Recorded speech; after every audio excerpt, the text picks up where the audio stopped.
All right, this is AP, AB, and BC Calculus. We're doing Unit 5, Section 5, which is using the candidates test to determine absolute or global extrema. All right, so we've already seen these vocab points before. They're from a previous video, so obviously take a minute if you need to read through them and get the idea of what a maximum or a minimum value is, or what extremum means, or relative or absolute, right? That's fine. So example 1, use the first derivative test to identify the absolute maximum and minimum values. Notice that's actually asking you for the y values, right? Because it says what's the value, and indicate at which x values these occur. So I'm only finding the absolute extrema, and I'm finding the x values where they occur as well. So I need to find f prime of x. So my f prime of x is going to be 3x squared plus 12x plus 9. I'm going to go ahead and factor out a 3. And then continue by factoring that quadratic trinomial into an x plus 1 and an x plus 3. So I know that in order to find my critical numbers, right, my critical numbers happen when f prime is 0, which would be either when 3 is 0, well, that's a lie because 3 is not the same as 0. X plus 1 is 0, so that's x equals -1, which does fall in this window I was given, and x plus 3 equals 0, which is x equals -3, also falls in the window I was given. Or when f prime does not exist, but that's not an issue here because this is a polynomial and it doesn't have a denominator, everything always exists. I also know that I have to pay attention to included endpoints, which in this case are -4 and 0, right? So now I'm going to go ahead and make my sign chart with those values. Now, it's not wrong if you're able to make a visual sign chart since f prime is just a quadratic. It's not wrong, totally your business. I'm a fan of the official. So if you want to make a sign chart that looks like this, where you start at -4 and you have -3 and you have -1 and you have 0, and you want to recognize that f prime is definitely a quadratic, so it's a quadratic with a positive leading coefficient, so it's a smile. If you want to do that and recognize that f prime is positive and then negative and positive, and that means that f is increasing, decreasing, increasing, that's great. If that's how you roll and you want to make this sign chart, nobody thinks that's cheating. So this is a min, this is also a min, this is a max, and this included endpoint is also a max. And then you could just find the y values for all 4 things and figure out which of them is larger or smaller, and that's absolutely fine. Great. If you want to do it with the other kind of sign chart, that's also fine. So if I were doing this way, I would say, cool, my min values happen at -4 comma blank and at -1 comma blank, and my max values happen at, let's see, -3 comma blank and 0 comma blank, right? So I'm going to bust out the 0 first. Remember, I'm using the original function when I want to find these values. So when I plug in 0, I get a 3, right? You don't have to do it this way, but I'm really going to advocate that it would be worth using synthetic division to evaluate. I think it's a lot easier. So if we look at our f of x, right? So f of x was an x cubed plus a 6x squared plus a 9x plus a 3, right? It would be worth, in my opinion, using synthetic division to evaluate. 1, 6, 9, and 3. I think that this is an easier option. Drop the 1 straight down, multiply, add straight down, multiply, add straight down, multiply, add straight down. So that is also a 3, right? I need to do -4.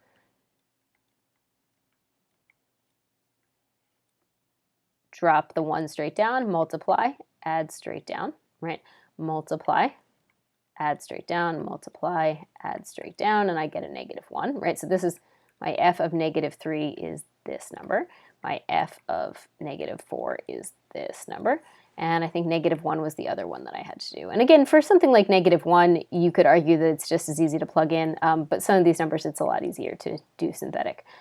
I multiply and add straight down, and then I multiply and add straight down, and then I multiply and add straight down, and that one's also a -1. So what ends up happening is that they are both absolute minimum values, right? So absolute mins, and they're both absolute max values because, so when I answer my question, we'll come down here for a sec. So the absolute maximum value is 3, and it happens at both x equals 0 and -3. And the absolute minimum value, and that's not always going to happen, it just happens the way it was constructed, the absolute minimum value is -1 at both x equals -4 and x equals -1. All right, so if two values, so the lowest y value you're going to get is -1, it happens at both those points, so they are both the absolute min. All right, cool. Go ahead and give the same thing a try in P1. So I'm going to go ahead and differentiate and get 4x cubed minus 12x. If I factor, I can yank out a 4 and an x and be left with x squared minus 3. So I'm going to get 4x and then an x plus root 3, x minus root 3. If you want to factor down to a root 3, if you didn't, you could leave it as a quadratic. So my critical numbers are going to be when 4x equals 0, so that's f prime is 0, so that's x is 0, that's 1, right? Or when x equals negative root 3, or when x equals positive root 3. Those are my three critical numbers. There are no critical numbers where f prime doesn't exist because it's a polynomial, and there are n's. They are at -2 and +2. So I think it depends on your level of comfort with what a cubic looks like, right? You can either make this as a visual sign chart. Like if your brain knows that a positive cubic looks like this and you want to make a visual sign chart, you can. But you really have to know what that graph looks like to do that, right? So, so you could say, okay, cool, here's negative root 3, here's -2. That's an endpoint, right? Here's 0, here's root 3, here's 2. I know that the cubic with a positive leading coefficient looks like this. And if you know that about the cubic, then you could say, cool, so my f prime is negative and then positive and then negative and then positive, which means f is decreasing up until -3, then increasing, then decreasing, then increasing, right? And you could say, cool, so I get that there's a max value here and here and here. I have to figure out which one's the biggest. And I get that there's a min value here and here. And there's nothing wrong with that if you want to. The other version of this sign chart, if you feel more comfortable, which I think is just going to depend on who you are as a person, right? And your comfort level with different things, is to make this kind of sign chart where you list all the factors, right? 4x. And then honestly, you can either list these two factors or you could list it as the quadratic, it wouldn't matter. So if you did x plus root 3, the trick is that if you list it as the quadratic, you're going to have to remember that it's not a line, it's a quadratic, right? So it's going to look visually like a quadratic. So 4x is 0 at 0. It's got a positive slope, so it's negative before it's 0 and positive after. X plus root 3 is 0 at negative root 3. And again, positive slope, so negative before it's 0 and positive after. And you can do the same thing for the last one. You also could have picked values to plug in, but I think you're going to be pretty hard-pressed to find an easy value between root 3 and 2. So my f prime would come out negative, positive, negative, positive, which means my f is going down, up, which you'll see that that W shape is the same as the W shape I got when I did the other kind of sign chart. Again, what you do personally is up to you. The AP is very likely to really only want to see that you made a sign chart that looks like this. Like the AP would be quite happy if your f prime sign chart went like this. Same numerical values, I'm just being lazy, right? So this is -2 and this is negative root 3, 0, root 3, and 2. The AP could just see you say negative, positive, and assume that you had done the work in your head.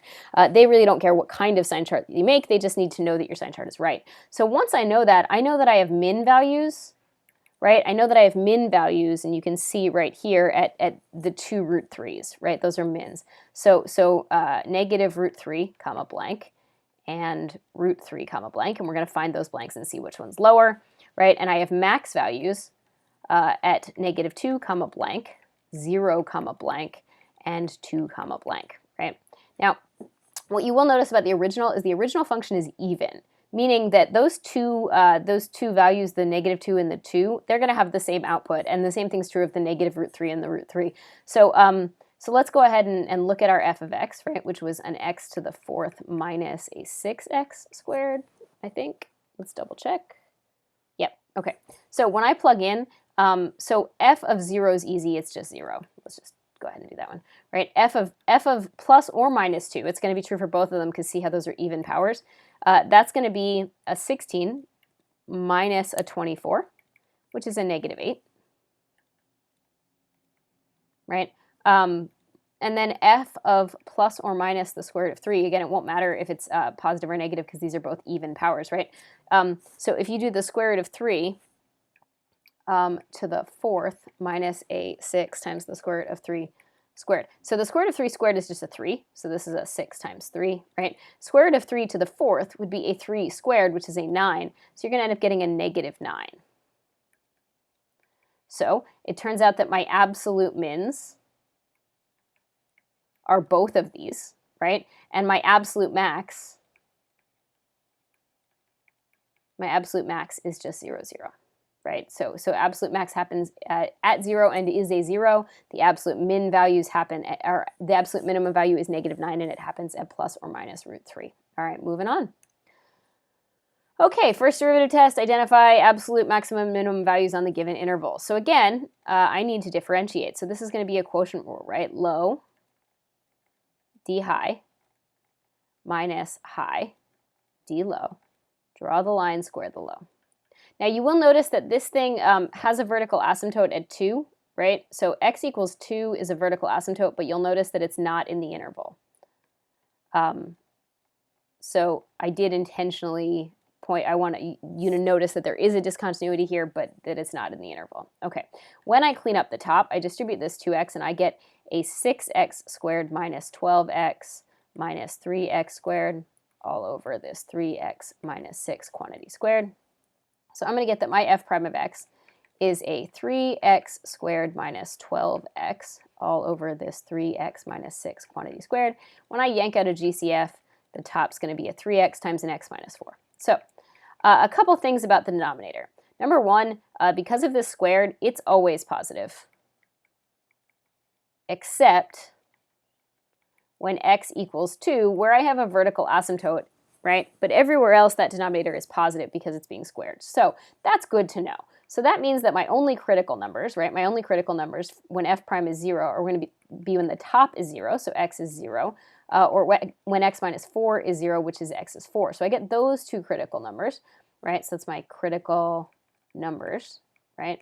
Or when f prime doesn't exist, which does happen when 3x minus 6 is 0 at x equals 2. But again, that's a vertical asymptote, and it's not in the window, right? I was given a window, it's not in the window. And then I also have to worry about endpoints. The endpoints in this window were 3 and 5. Notice that 2 is not in that window. So when I make my sign chart, now this is when you really cannot rely on your knowledge of what a graph physically looks like. Just trust me at this point, this is where you have to make the detailed sign chart because you're not really going to be able to picture this graph in your head very easily.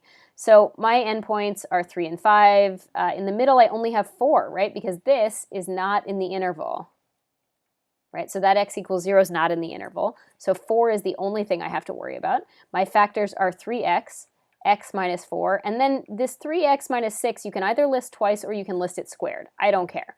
The trick is that if something is squared, it behaves as though it's linear, and if something is, it behaves as though it's always positive. And if something is to an odd power, it behaves just like the original factor would behave. So like if I had a 3x minus 6 to the 7th, I don't have to write it 7 times. I just have to know it behaves like a 3x minus 6. If something's to the even power, it will always come out positive.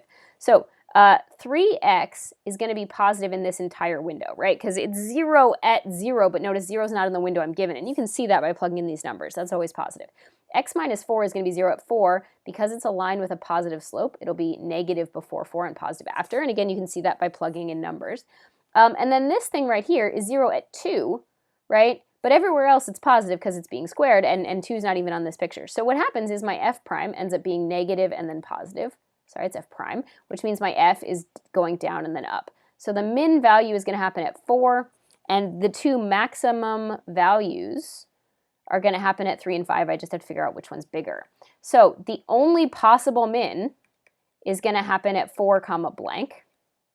Okay, and then there are two max values, one at 3 comma blank and one at 5 comma blank, and I just need to figure out which one's the absolute one. So to do that, I go back to the original function, which is all the way up here, x squared over a 3x minus 6. So my original function was x squared over 3x minus 6. So when I plug in 4, I'm going to get a 16 over a 6. You can leave it as 16/6. If you want to cancel a 2 and make it an 8/3, you are welcome to. I would suggest it's just fine to leave it as 16/6, or you could make it 8/3. I wouldn't really do any extra work if I don't have to. So x squared will be 9 over a 9 minus 6. If I'm double checking my math. Yep, okay. So that's going to be a 9 over a 3. So yeah, you're probably going to make that a 3, right?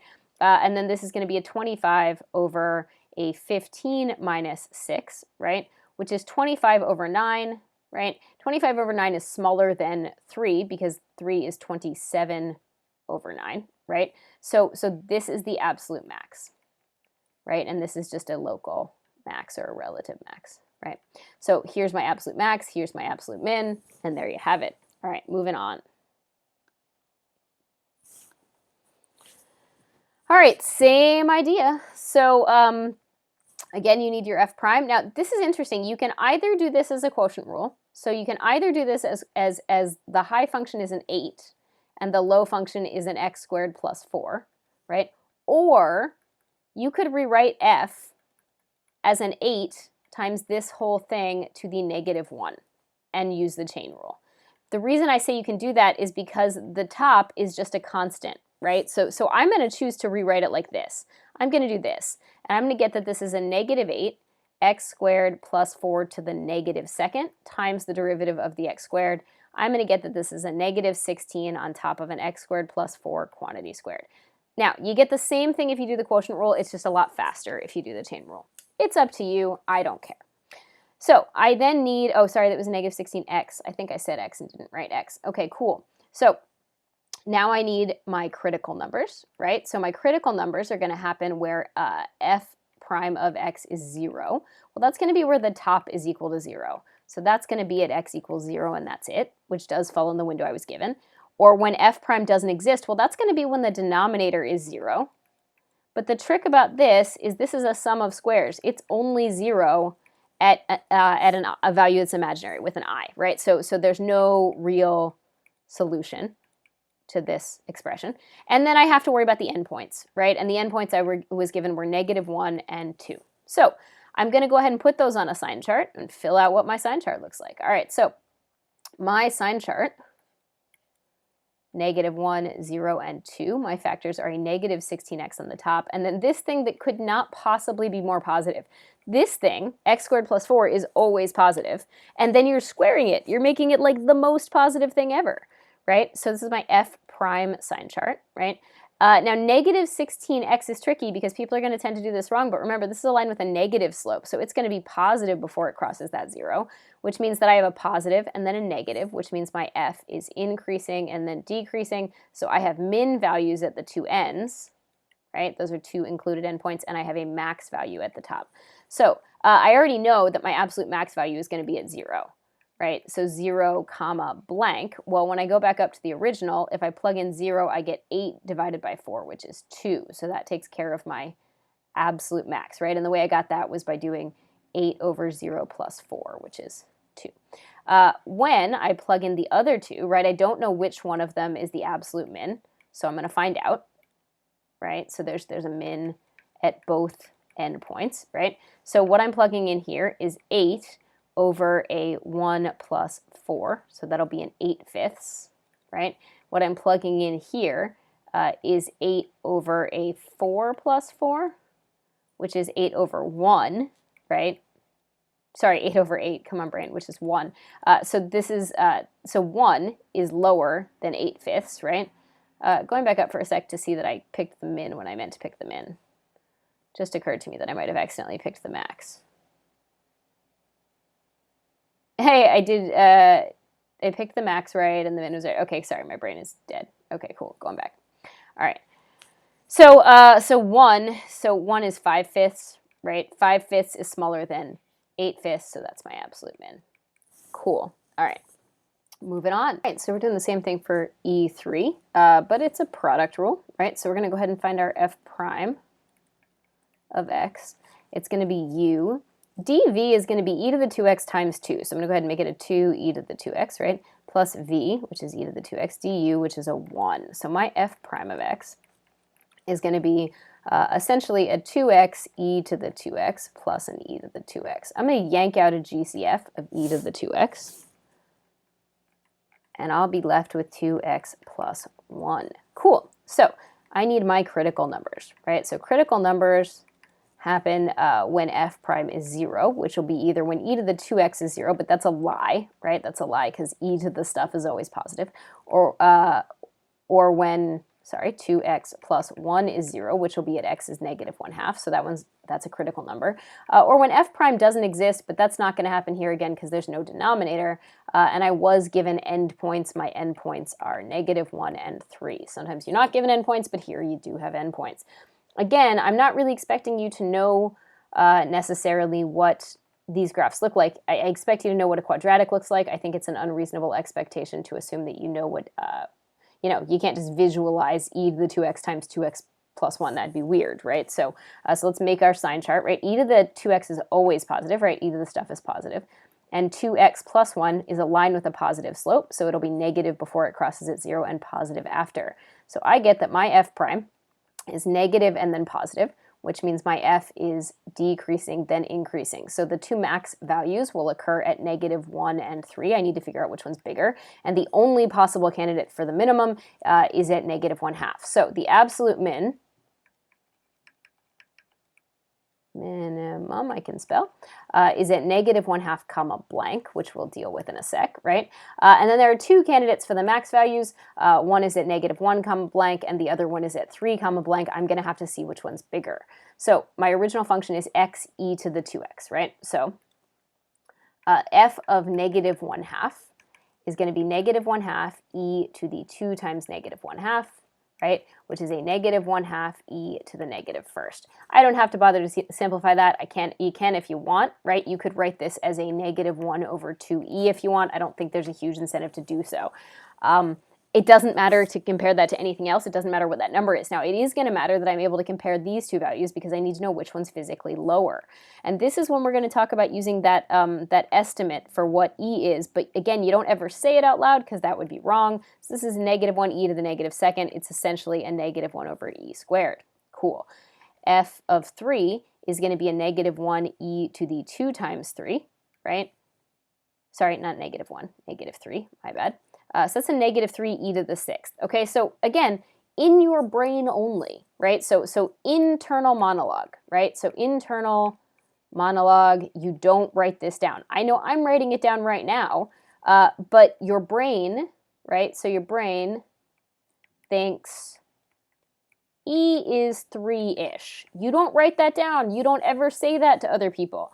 But if you're trying to compare this number, so this is close to -1/9, right? And -3 e to the 6th is close to a -3 times e to the 5th is 243. So e to the 6th is probably 729.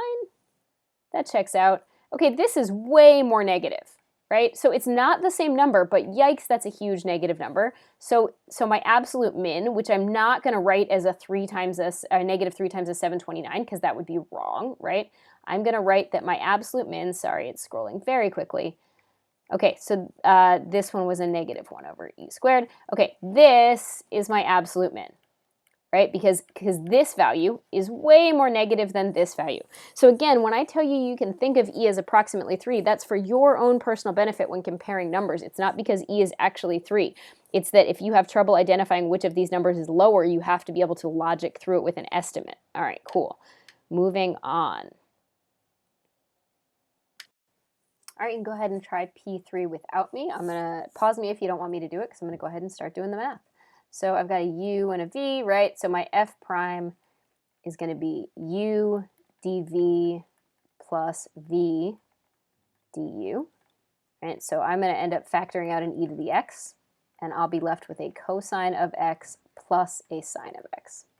So my critical numbers are going to be when f prime is 0. Well, we already know that e to the x equals 0 is a lie. So that's going to be when cosine of x plus sine of x is 0, which is going to be when cosine is negative sine. Well, that's saying the x on the unit circle is the opposite of the y on the unit circle, and that only happens at the pi over 4s here and here, but since your window is 0 to pi, right, this is the window you're looking at, my only answer is x equals 3 pi over 4. So that's my only critical number. There are no places where f prime does not exist because neither sine nor cosine has a denominator, and there are endpoints. The ends that I was given were 0 and pi, right? So on my sine chart, which we might be able to squeeze up here, let's see if we can make it work. On my sine chart, I have a 0 and a pi as the ends, and I have a 3 pi over 4. Now remember, it's helpful to sometimes look at the window you're looking at. So this is this entire window, which is important because it includes pi over 2, which is a really easy value to plug in. And then this chunk is unfortunately only this window, which is harder to plug in. So we already know e to the x is positive all the time, but it should still go on your sine chart. And so this is cosine of x plus sine of x. Now, my argument here is that you could actually logic through this by recognizing that this is the x in the unit circle plus the y on the unit circle. What that means is in all of quadrant 1, it has to be positive. It's a positive plus a positive. So since this entire window we know all has the same sign because we already know that this thing only hits 0 here, that means that on this entire window, I'm looking at a positive thing plus a positive thing or a positive thing plus a less negative thing. When you look down at this window, you could, if you want, pick 5 pi over 6, right? If you wanted to see what happens at 5 pi over 6, you're going to get that cosine is a negative root 3 over 2 and that sine is a positive 1/2, and that's going to net negative because 1/2 is bigger than, or sorry, the 1/2 is smaller than the root 3 over 2. So, or you could have looked at it logically and said, hey, look, in this window right here, the x values are bigger than the y values. So the negative x value is bigger than the positive y value. It's going to net negative. It doesn't matter to me how you get there. So I have a positive for f prime and then a negative, which means my f is going up and then down. So I have two possible min values, the two endpoints, and only one value possible for the max. So when I go to answer my question, right, I know that the absolute max, the only possible contender for the absolute max, is at 3 pi over 4 comma blank. That has to be it. I don't know which of the two min values is actually the min yet, right? It could be both of them. Sometimes it's the same, right? So we're going to find out right now. So when I plug in, remember that my formula was e to the x sine of x, I believe. Yeah, so that's my original f of x was e to the x sine of x. Well, that's helpful because sine of 0 is 0 and sine of pi is 0. So they are both the absolute min values together. They occur at the same spot, right? For 3 pi over 4, I'm going to get e to the 3 pi over 4 times a root 2 over 2. And that's as nice as this gets. I mean, you can do what you want in terms of what order you write it down in, but this is the best it's going to get. And that's it. Cool. All right, so that's our example. All right, so for example 4, we are given the velocity of a particle and asked to find its maximum acceleration. So this is relevant because essentially, this is a bit of a trick question, right? So if you were asked to maximize the velocity, you would look at v prime. But since you're asked to maximize the acceleration, we need an a prime of t sign chart, right? Not v prime. So I need to go ahead and differentiate to find a prime. So v prime, right, is the same as a of t, which is going to be a negative 2t plus 4. Which means that a prime of t is going to be just a negative 2. What that means is that a of t is always decreasing. So you can make a sign chart for it if you want to, right? But what you can recognize is that a of t is always decreasing, so the starting value of a is going to be the biggest value, right? So if you want to make a sign chart, right, you could try and find the critical numbers, but you're going to find that there are none because a prime equals 0 never. Negative 2 equals 0 is a lie, so there are no critical numbers. There are no places where a prime does not exist, but there are endpoints, right? The endpoints we were given were t is negative 2 and 10. So if you did choose to make this as a sign chart, the only two values on your sign chart are the starting and ending point, and your a prime is a negative 2, meaning it's always negative. So a prime is negative, which means a is decreasing. So the maximum acceleration is going to be the front end, and the minimum is going to be the back end of this, right? So the max acceleration, and they didn't ask when it happens, right? The max acceleration, they just want what it is, not when it happens, is a of negative 2, which is going to be negative 2 times negative 2 plus 4, which is going to be an 8. So again, the trick here is that you were given velocity and asked for maximum acceleration, so you have to know the relationship between those quantities. Let's go ahead and go to P4. Again, same trick. Go ahead and try it without me if you want.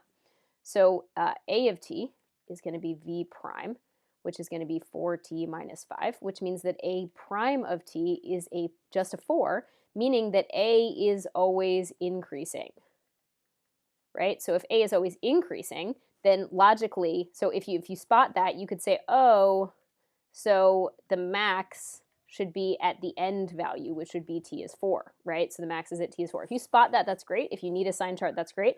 If you're able to spot that, then you could say, oh, a of 4 is 16 minus 5, which is an 11. That's the max acceleration. Great. If you don't spot that, you'd make a sign chart, right? You'd notice that there are no critical numbers because a prime equals 0 is a lie. 4 doesn't equal 0 ever. A prime does not exist is a lie. And there are endpoints at t is 0 and 4. So if you did this, you'd make a sign chart with a 0 and a 4. You'd say, oh, a prime is just a 4, which is always positive.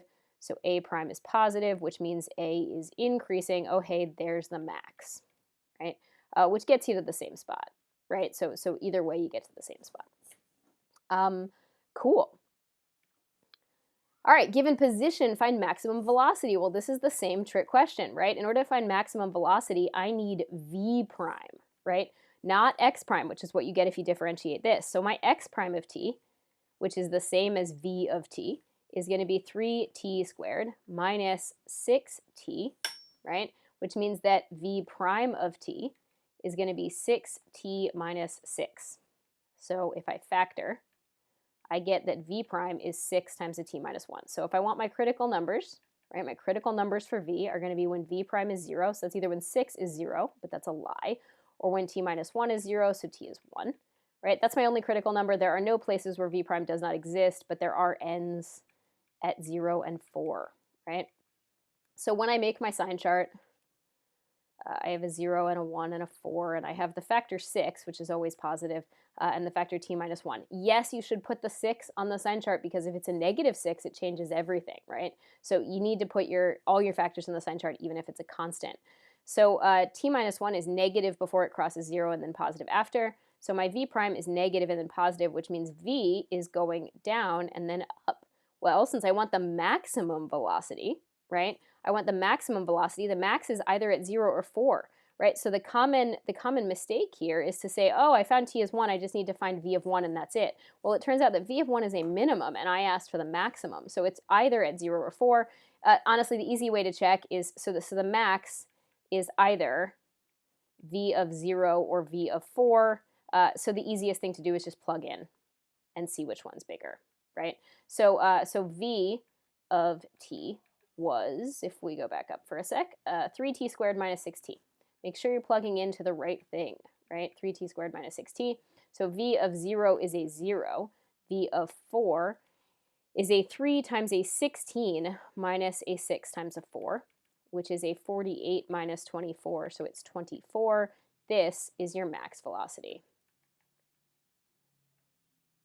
All right. Last one, find the maximum velocity. Again, I need a v prime of t, right? So we need a v prime of t sign chart. So I don't have v, I have x, right? So I'm going to find x prime of t, which is the same as v of t, to be negative 4t to the third minus 6t squared plus 3, right? V prime of t then is a negative 12t squared minus 12t. If I factor out a negative 12t, I'm left with a t plus 1. So my critical values, or my critical numbers, are going to be when v prime is 0, which is either when negative 12t is 0, so that'll be t is 0, or when t plus 1 is 0, which will be t equals negative 1, right? There are no places where v prime doesn't exist because there's no denominator, but there are n's at t equals negative 2 and 2. So those are the 4 values that need to go on my sign chart.